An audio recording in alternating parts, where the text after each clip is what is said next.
Hi everyone. Submitted for the approval of the Midnight Society. The tale of the surprisingly great reboot that had a surprisingly great second season. I'm a dork.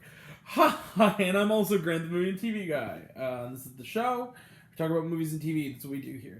And this is a funny story. So, for people who knew me back on my Instagram, I started doing weekly reviews for the first 2 weeks of Are You Afraid of the Dark Season 2, Curse of the Shadows.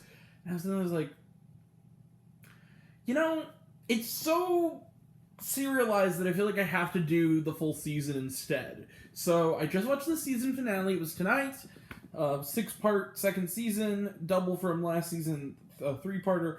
Let's talk about it. So, Are You Afraid of the Dark was, for every 90s and 2000s kid like myself, Are You Afraid of the Dark was the absolute, thing. It was on Snick, Teen Nick, if you will. It was a show, it was a Canadian series that was basically, aired on Nickelodeon. It was basically a group of kids called the MSI would meet, and each episode would be a scary story, and then they decide who is in it. So in 2019, Nick was, I guess, going to do a movie. It was going to be directed by the guy who did, Project Dominic and the Power Rangers, big, 2017 movie. The movie was scrapped, but they kind of repositioned it as a 3-part miniseries, with a full standalone story that took 3 hour-long episodes. It was good. Critics liked it. Audiences watched it, including myself. I enjoyed it quite a bit. Because, and that story was, a young girl comes to a town, carnival, she tells a story about the Carnival of Doom. The Carnival of Doom shows up, led by the sinister Mr. Top Hat. She defeated Mr. Top Hat, the story ended, but, that was the end, for that story. But money talks, and views talk, and people wanted more, so now we have season 2, and it's a whole new crop of kids, whole new cast of kids, and a whole new story. And this season is under the subtitle Curse of the Shadows. So where do we start? Well, this group of kids, leader kid, was the bully kid from Wonder. He's the lead kid, and he's basically, the kids in the first season were unrecognizable to me except the kid from It. It's out of that situation. Kid actor's really good in that first season. The kid actor's also quite good this season. One of their own goes missing one night. He goes into the woods at night, which you should never do if any scary story tell you. Disappears without a trace. They go there, and they soon become to try to find him. The Midnight Society, the next generation of the Midnight Society, which are all a whole new cast of kids from the first season, like I said.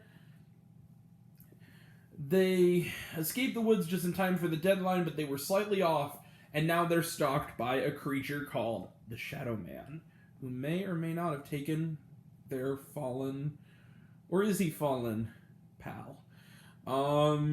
This season was great. This season was, I don't know how to compare it to the first season. I will say it's as good, at least.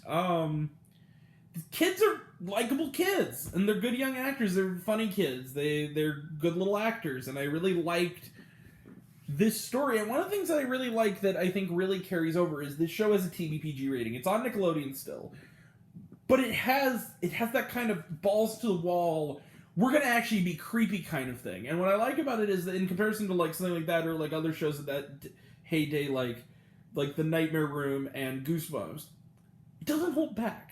Like season 1, that Mr. Top Hat guy, the Shadow Man is a surprisingly credible and creepy threat for the kids. Now, I'm not an adult. I'm an adult. Nothing really scares me. We're not talking bent neck lady levels here or something. Another more adult anthology series with, different characters in different seasons, but, or The Lady in the Lake or something. But it's surprisingly a credible, creepy threat. Straight as a creepy threat, and stuff that happens. They have a kooky kind of magician dude who runs the magic shop, who's kind of the adult who believes the kids. There's some clever thing I mentioned in the first episode, and they did it again in a satisfying way with the mom, where I actually praise the hero girl, the redheaded girl, because her little brother kind of is one of those little brothers who was nagging her to join. Also, nice. They have 2 moms. I thought that was a cool touch. LGBTQ representation in kids stuff is always awesome. Giving kids who are in that reality representation is always cool. Representation is great. So, where she, and I just thought it was clever. It reminded me of something me or my siblings would have come up with when we were that age, where, takes, like I said, a broom handle and, a thing, a picture of, I think it's, tea or cranberry juice, and then, tricks the boy into, the little brother. She's literally babysitting him, but she's going to do, the scary stories at night, right? Midnight study thing. So he, takes the broom, says, hold this, I have to initiate you. Stand on this chair and hold the thing up with this, and he goes, now keep yourself from, getting wet. And she walks out and he goes, are you gonna leave me here? And it's see you later, bud. She tricks him into, keeping this thing steady, because if he lets go of the thing, the pitcher will fall and make a mess. That was fun. Very funny, very clever. There are all these other little elements. The Shadow Man's a creepy villain. He's interesting. He almost kind of looks like a really evil Groot. Like an evil, demonic Groot. And I like that they're actually tackling supernatural stuff in a frank way with Ouija boards and whatnot this season. I like that they're giving... I like the idea of the gateway horror. I think that we need to bring that back. I think we need to have those kind of more family-friendly things where it's a credible threat. Another movie that did that really well recently was the Scary Stories to Tell in the Dark movie, which is surprisingly kind of great. To lead people into that and have the grit from the source material, but also keep it kid-friendly, but have it actually be kind of creepy. Actually have it be sort of credible and creepy. So, yeah, Are You Afraid of the Dark? Curse of the Shadows, I'm going to give about 4.5 stars to. I like this season. I'd kind of give that to season 1 also. I want a season 3. Weirdly enough, when I first heard this, I'm like, really? We're going to do a singular narrative, Are You Afraid of the Dark? Now, I'm genuinely interested to see what else they can come up with. I'm really excited. I hope they do a season 3. This was really good. So, some announcements. There you go. Let's close the book on Are You Afraid of the Dark? Curse of the Shadows. So,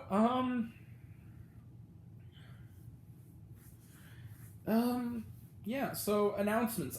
Tomorrow, coming up on the docket, I'm going to finally watch one of the last Best Picture nominees. I haven't watched it, which is Sound of Metal.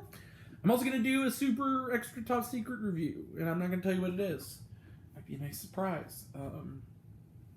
They're kind of little movie surprise, and then, I think that's it for now. I'm also planning in a couple weeks, I want to do...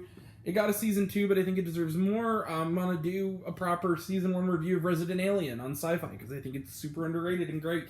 And should be watched by more people. So, we're going to close the book here.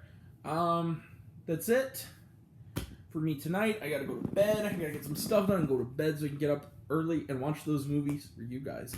So, and then also, I watched the first episode of Falcon and the Winter Soldier, but like WandaVision, I'm going to wait till the show ends. I'm going to watch it on a weekly basis and then do the review after episode 6, so, the final episode. So, I'm going to kind of deal with all the Marvel shows, basically.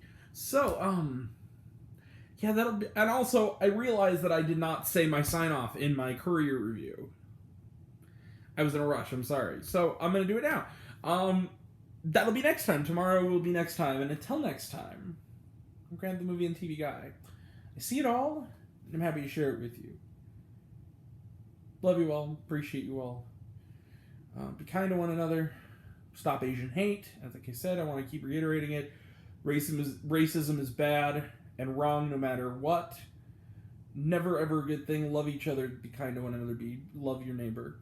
And just be kind. Violence is never the answer. Don't hurt people. Love you all, class dismissed. Love you 3000. Don't be afraid of the dark. Thank you all.